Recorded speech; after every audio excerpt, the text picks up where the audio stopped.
आज high school पास लड़का चाहता है उसके माँ बाप की सरकारी नौकरी करे, इंटरमीडिएट पास लड़का के माँ बाप भी चाहते हैं कि मेरी सरकारी नौकरी करे, बीटेक का भी लड़का चाहता है कि मेरी लड़का नौकरी करे। पूरे जनपद का पूरा भौगोलिक स्थिति नहीं जानते हैं कि भौगोलिक स्थिति क्या है। दुहाई दे रहे हैं, क्या मुख्तार का लड़का चुनाव नहीं लड़ सकता था? आज अफजाल अंसारी अपनी बेटी को मैदान में लाए हैं। मंत्री भी 75 साल के हो चुके हैं लगभग, तो क्या वो रिटायर्ड होंगे या फिर सिर्फ ये अडवाणी को हटाने के लिए बनाया गया था? सरकार मोदी जी का नहीं, ये पूरे भारतवर्ष के लोगों का नारा है। नमस्कार दर्शकों, अभी हम गाजीपुर में हैं। गाजीपुर से सपा प्रत्याशी अफजाल अंसारी हैं। वहीं बीजेपी से काफ़ी देर में उम्मीदवार उतारा, जिसने पारसनाथ राय को अपना उम्मीदवार तौर पे घोषित किया है। वहीं अगर बसपा की बात करें तो डॉक्टर उमेश सिंह हैं, जो इस बीच हमारे साथ हैं बीजेपी के काफ़ी स्ट्रांग लीडर, कद्दावर नेता रामानुज राय। बहुत बहुत स्वागत है सर आपका। मैं रामानुज राय, भारतीय जनता पार्टी के पूर्व महामंत्री।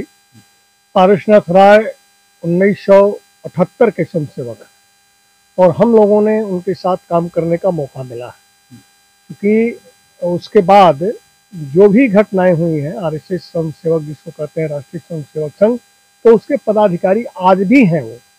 और पारसनाथ राय भारतीय जनता पार्टी के लिए नए नहीं हैं, क्योंकि समाज में उनका निकलना थोड़ा सा कम था, संगठन का काम करते थे, इसलिए संगठन के नाते उनकी पहचान अच्छी है। और संगठन के सारे अनुसांगिक संगठन जो भी भारतीय मजदूर संघ है, आरएसएस है, भारतीय जनता पार्टी है, भारतीय जनता युवा मोर्चा है, सारे लोग अपने मनोयोग से लगे हुए हैं। तो जहाँ तक कुछ आरोप ऐसे निकल कर आ रहे थे, लोग कह रहे थे कि वो शिक्षा माफिया, जैसे कि बसपा के प्रत्याशी थे डॉक्टर उमेश सिंह, वो बता रहे हैं कि भाई सपा ने माफिया को टिकट दे दिया, वहीं बीजेपी ने शिक्षा माफिया को टिकट दे दिया। उमेश सिंह की जो डॉक्टर उमेश सिंह की बातें हैं वो एकदम निराधार हैं। वो तो अभी गाजीपुर जनपद का पूरा भौगोलिक स्थिति नहीं जानते हैं कि भौगोलिक स्थिति क्या है, और बसपा के कार्यकर्ताओं के बीच उनका कभी रहन सहन नहीं रहा है। तो ऐसे व्यक्ति की मैं बात नहीं करता हूँ, लेकिन यदि उन्होंने विद्यालय खोला तो शिक्षा माफिया के नाते नहीं खोला, तो बच्चों को एजुकेटेड करने के लिए खोला। और कक्षा 1 से लेकर के आज इन BA तक, MA तक का इनका कॉलेज चलता है, जिसमें कोई शिकायत आज तक नहीं रही। और वह अच्छे अध्यापक हैं, उनको तो ये भी पता नहीं था कि हमको टिकट मिलने जा रहा है। क्लास में थे और क्लास में रहने के बाद उनके पास फोन आया कि पारा जी आप दिल्ली आ जाइए, आपको टिकट मिल गया है भारतीय जनता पार्टी का। वो अचंभित हो गए, लेकिन पार्टी का आदेश था इसलिए भाग के गए।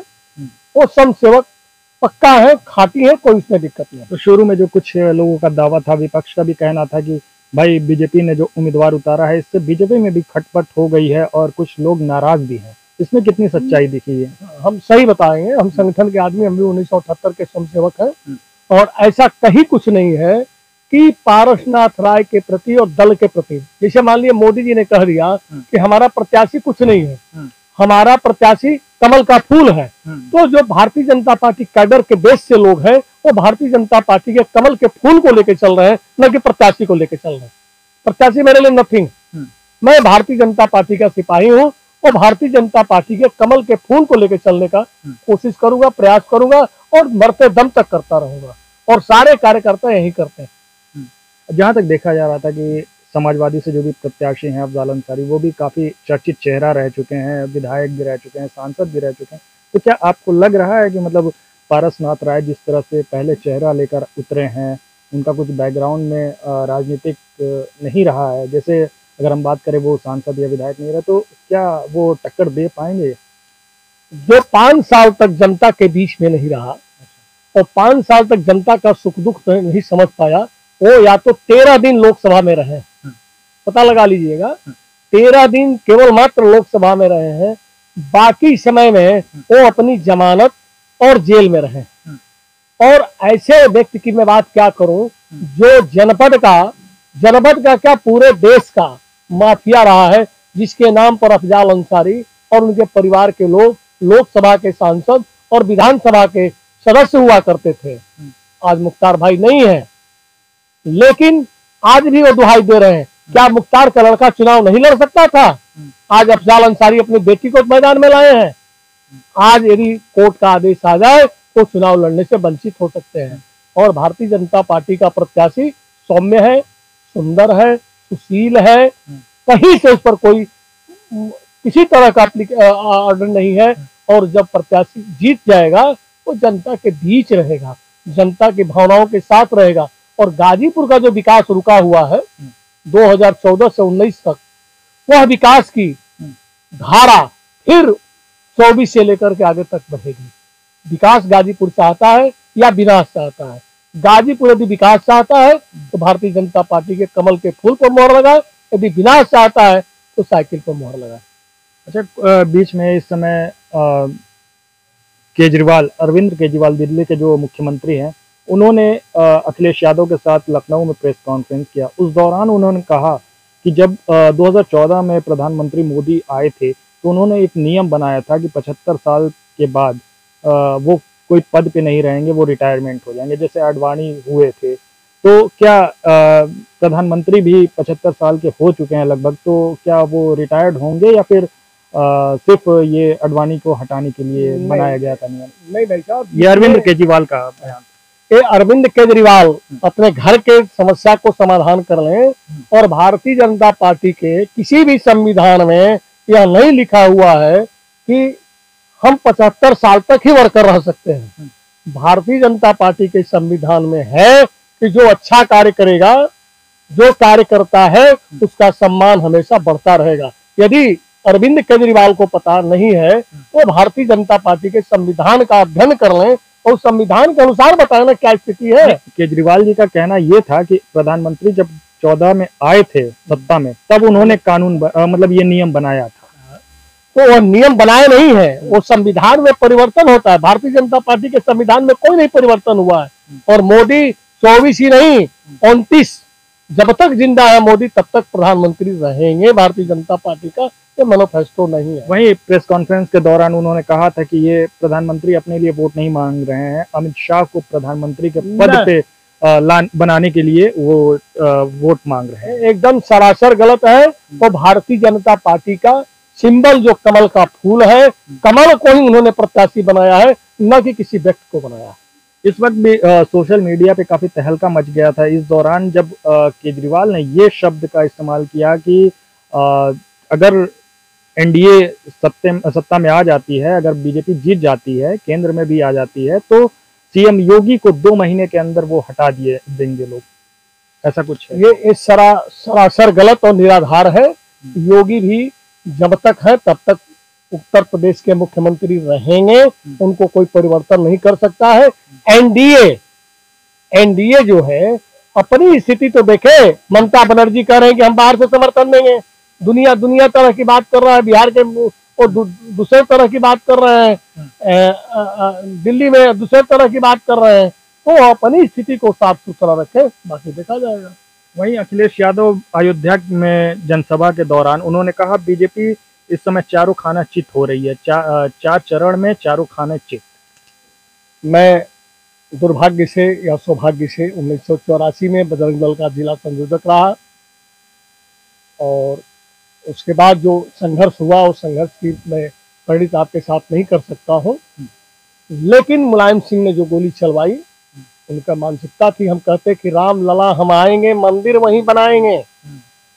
सपा ने उस बाद में उस नारे को बदल दिया कि राम लला हम न आएंगे न मंदिर वहां बनाएंगे। लेकिन आज वह मंदिर बना, राम जन्मभूमि का मंदिर बना, हिंदुत्व का अस्तित्व बचा।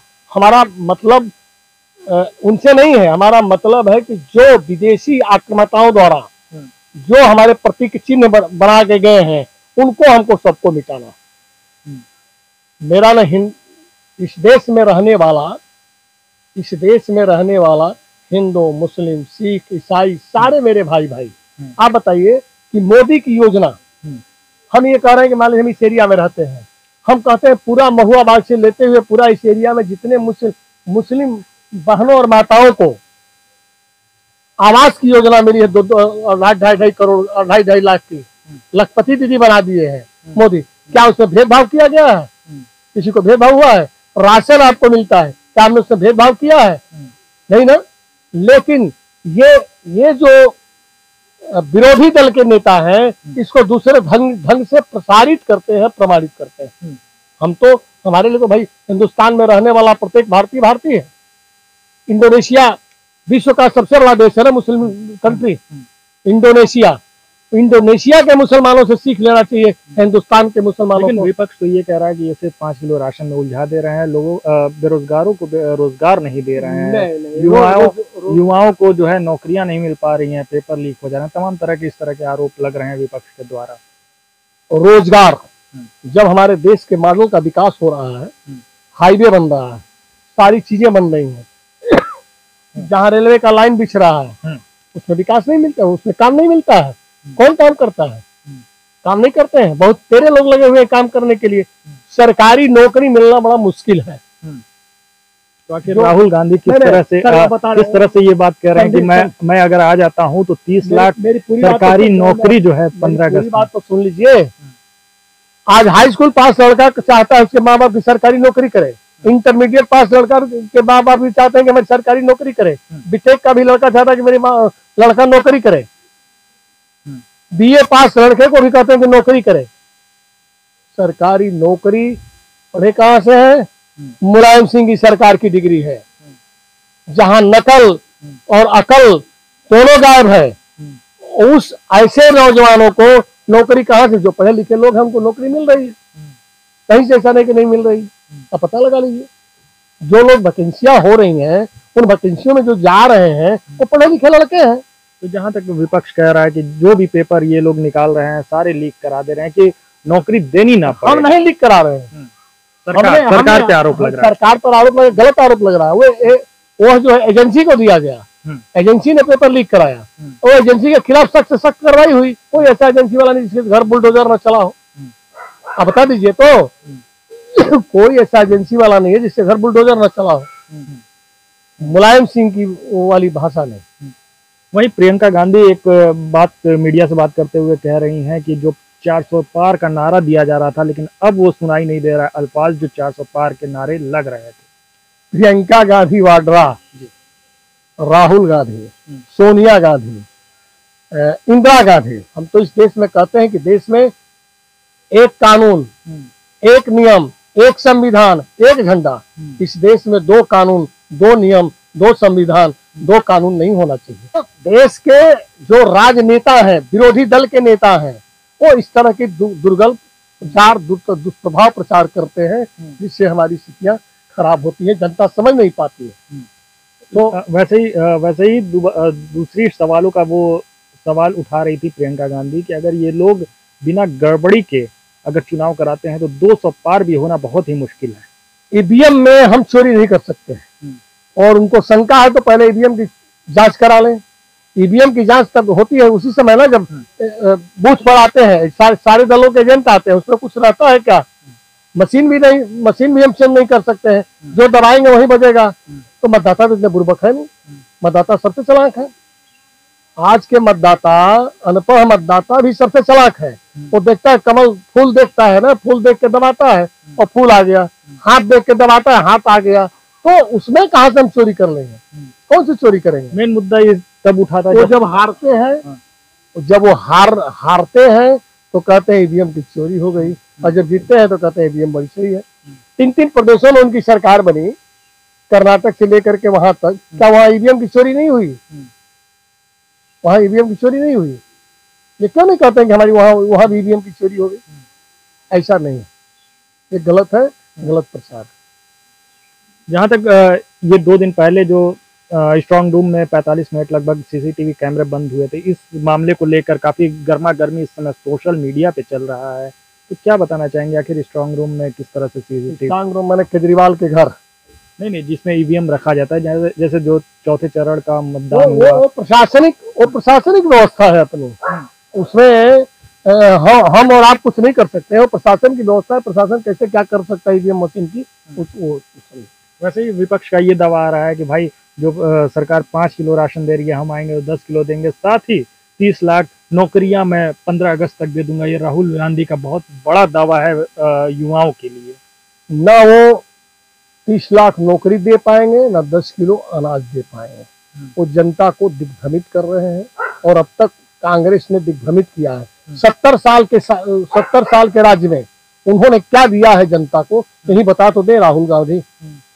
70 साल इसी सवाल के जवाब को देते हुए उन्होंने प्रेस कॉन्फ्रेंस के दौरान कहा था कि हमने जो IIT IIM वगैरह दिया है, या फिर जो हमने इतनी सुविधाएं दी हैं, आप जब देश आज़ाद हुआ था उस समय क्या हालत थी देश की, और उसके बाद इस समय क्या हालत है, तो यही सब देखते हुए काफी चर्चाओं का विषय बन रहा था ये मुद्दा। अरे भाई, आपने तो पूरे देश को बर्बाद कर दिया, पूरे देश को आपने बर्बाद कर दिया। सारा शासन का लाते इर्द गिर्द घूमता रहा। और आज क्यों परेशानी हो रही, जब हम दे रहे हैं जनता को सुख सुविधा दे रहे हैं, जनता को हर चीज की व्यवस्था कर रहे हैं। मोदी पिछड़ी जात के हैं, OBC हैं, ये OBC की राजनीति करते हैं लोग, तो वो OBC हैं। और मोदी में आज तक कोई भी प्रश्न चिन्ह नहीं लग सकता है कि मोदी ने एक नया पैसे की चोरी किया है ना उनके मंत्रिमंडल पर। यदि चोरी किया है तो जांच कराइए, आप कंप्लेन करिए, जांच होगी कि नहीं होगी, देखिए होता है कि नहीं होता है। वहीं केजरीवाल कह रहे हैं कि भाई ये इस तरह से चुनाव लड़ रहे हैं कि जो विपक्ष पार्टियों के लोग नेता हैं उन्हें जेल में डाल दो, उसके बाद चुनाव क्या इस तरह से लड़ा जाएगा। ये सरासर केजरीवाल का गलत बयान है। उल्लू जरूर की बात नहीं करनी चाहिए, वो सामने आए, सामने आ करके ये बताएं कि हकीकत क्या है। और किसी के घर में कोई भी पिए, आप हमारे घर में आए हैं, हम आपको बिना हमारे इशारे कोई तो आपको मार देगा, किसकी हैसियत है मारने की। तो जब आपके घर में, मुख्यमंत्री के घर में वो बैठी है महिला और उसके साथ आपका PS दुर्व्यवहार करता है, इसका मतलब क्या है, आपकी ललकार है। ये बयान था, महिला नेता थी, उन्होंने कहा था कि भाई वो बिना अपॉइंटमेंट के डायरेक्ट आ गई। जब हमारे गार्ड ने कहा कि आप वेटिंग हॉल में रुकिए तो वो डायरेक्ट ड्राइंग रूम में आ गई। इसकी वजह से कुछ मामला गंभीर हुआ था। ये पूरे केजरीवाल के परिवार और घर के PS से लेकर के और सारे सिक्योरिटी गार्डों तक के मिली भगत की बात है। वो मिले हुए हैं और मिल करके साथ पूरी साजिश उसके खिलाफ कर रहे हैं।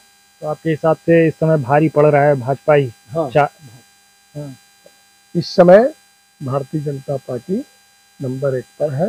कार्यकर्ता मनोयोग से लगे हुए हैं, कार्यकर्ता घूम रहे हैं, कार्यकर्ताओं में कोई कमी नहीं है। यदि कोई कहता है कि कार्यकर्ता नहीं घूम रहे हैं, तो ऐसा कहीं कोई कार्यकर्ता नहीं है। 60 साल का कार्यकर्ता भी चल रहा है जो उनके साथ काम किया, ऐसी बात। तो इस बार लोकसभा चुनाव को देखते हुए क्या कहेंगे, मतलब किस तरह से अलग रणनीति बनाई जा रही है कि वापस से भाजपा जो है सत्ता में आ जाए? हम गाजीपुर की सीट जीतेंगे, जितनी भी मार्जिन हो सकती है। अधिकतम हमारा प्रयास है कि 50 से 60 हजार मार्जिन में हम चुनाव जीतेंगे। लेकिन हो सकता है कुछ कम हो जाए, मेरा आकलन गलत हो जाए, लेकिन हम इस बार चुनाव जीत रहे हैं इसलिए कि मनोज सिन्हा के विकास कार्य को आगे ले जाना है। गाजीपुर पूर्वांचल का जिला है, जहां विश्वनाथ सिंह गहमरी के सपनों को साकार करना है। विश्वनाथ सिंह गहमरी ने लोकसभा में कहा था, ये बात बता दें आपको, कि गाजीपुर के लोग पशुओं से निकले हुए गोबर से जो अन्न निकलता है उसको धो करके कूट करके खाते हैं। और आज ये पूर्वांचल का जिला है जो बहुत विकसित हो चुका है। मनोज सिन्हा ने 14 से लेकर 19 तक जो कार्य किया है, वो कार्य अभी ठप हो गया है। उस कार्य को बढ़ाने के लिए मैं गाजीपुर की जनता से अपील करता हूं कि एक बार पुनः फिर भारतीय जनता पार्टी को वोट दे, ताकि ये कार्य दुगनी गति से आगे बढ़ सके। तो विपक्ष तो ये दावा कर रहा था कि ये 400 पार के लिए इसलिए कह रहे हैं कि वो सत्ता में आ गए 400 पार लेकर तो संविधान जो है वो पूरा बदल देंगे। डॉक्टर भीमराव अंबेडकर जी का बनाया हुआ संविधान इस भारत वर्ष में कोई परिवर्तन नहीं कर सकता, उसमें संशोधन कर सकता है। हम क्या परिवर्तन करेंगे, क्या परिवर्तन करेंगे? जो बाबा साहब ने लिखा है, हम तो बाबा साहब को जितना मानते हैं, भारतीय जनता पार्टी जितना सम्मान करती है और जितना उन लोगों को सम्मान करती है उतना कोई सम्मान नहीं करता है। भारतीय जनता पार्टी का जो सम्मान अंबेडकर के प्रति है वो दूसरे के प्रति नहीं हो सकता है। और भारतीय जनता पार्टी ने जो सम्मान किया है वो संविधान बदलने की बात गलत कहा है। किसी भी हाल में हम संविधान नहीं बदल सकते। संविधान बदलने कहा, मोदी जी ने खुद कहा है कि जब तक जिंदा है तब तक कोई संविधान में परिवर्तन नहीं हो सकता। सीए लाना कोई खराब है नहीं। क्या खराब है बताइए हम आपको। वही उसके साथ साथ जब ये आरोप लग रहे थे कि भाई जब बीजेपी सत्ता में नहीं थी तो 400 रुपए का सिलेंडर हो गया था, तो वहीं स्मृति ईरानी लेकर सिलेंडर को बाजार में उतर गई थी, लेकिन अब जो है 1100, 800, 1000 रुपए हो गया है, तो उस पर कोई रिस्पांस बीजेपी की तरफ से नहीं आ रहा है। क्या हो गया है? रिस्पांस इसलिए नहीं आ रहा है कि भारत आज इकोनॉमिक दृष्टिकोण से विश्व के तीसरे स्थान पर पहुंच गया और विकास कार्य हुए हैं। लेकिन वहीं हमने जो माताओं और बहनों को गैस सिलेंडर दिया है, फ्री में जो दिया है, सबको नहीं दिया है। जो लकड़ी से जलाती थी चूल्हा और बनाती थी, आंख में धुआं हुआ लगता था, उनका हमने उद्धार कल्याण किया है। वो उसमें कहीं कोई दिक्कत नहीं है। बहुत बड़ा महंगाई नहीं बढ़ा है। महंगाई कहाँ है? महंगाई बढ़ा है तो सबका वेतन नहीं बढ़ा है, महंगाई बढ़ा है तो सब कुछ बढ़ा हुआ है, कोई ऐसा घटा नहीं है। विपक्ष तो यही कह रहा था कि भाई जब 2014 में नहीं आए थे तो उससे पहले ये कह रहे थे काफी महंगा हो गया है और जो है रुपया डॉलर से भी घटता बढ़ता जा रहा है। उसके साथ साथ ब्लैक मनी जो काला धन है उसको वापस लाने की दावा किया जा रहा था, लेकिन अब ये मोदी भूल रहे हैं। इस पे विपक्ष तंज कस रही है। इकोनॉमिक दृष्टिकोण से पहले में अब में बहुत अंतर है। आज हम विश्व गुरु की राह पर हैं। भारतवर्ष विश्व गुरु की राह पर है और भारतवर्ष पहले भी विश्व गुरु की राह पर था और आज भी विश्व गुरु की राह पर है। क्यों? इसलिए कि हमारी इकोनॉमिक बढ़ा है, हमने दुनिया को दबाया है। अमेरिका जैसा व्यक्ति कभी मोदी को बुलाना पसंद नहीं किया, पहली बार। वही अमेरिका आज बार बार मोदी को बुला रहा है, इंडोनेशिया बुला रहा है, सारे देश बुला रहे हैं, सारे देश उनकी बातों को मानते हैं। आज भारतवर्ष के जितने छात्र फंसे थे, इसमें आपके जो युद्ध हुआ था, देखिए ईरान और ही इजराइल वाला, भारत के छात्र फंसे थे। लेकिन मोदी के एक फोन पर कि भाई हमारे छात्र निकल जाए, इसके बाद जो करना हो कीजिए, हमारे सारे छात्र वापस आए कि नहीं आए? हमारे सारे छात्र आए, हमारे सारे जो कर्मचारी वहां कार्यरत थे सारे लोग वापस आए हैं। इस नाते ऐसा कहीं कुछ है नहीं। विपक्ष को केवल मुद्दा चाहिए, मुद्दा कुछ नहीं है, केवल हल्ला करना है। तो जहाँ तक देखा जा रहा है कि इस बार तो राम मंदिर भी बन गया है, जो कि काफी राजनीति का एक बात करें हम तो ये टॉपिक मेन रहा करता था हमेशा से। न जाने इस पे कई वर्षों से राजनीति होती आ रही थी, राम मंदिर। तो अब तो ये राम मंदिर बन चुका है, तो इस बार क्या मुद्दा रहेगा बीजेपी का सबसे मुख्य? हमारा मुद्दा है सबका विकास, सबका साथ, सबका प्रयास। ये मुद्दा है। राम जन्मभूमि या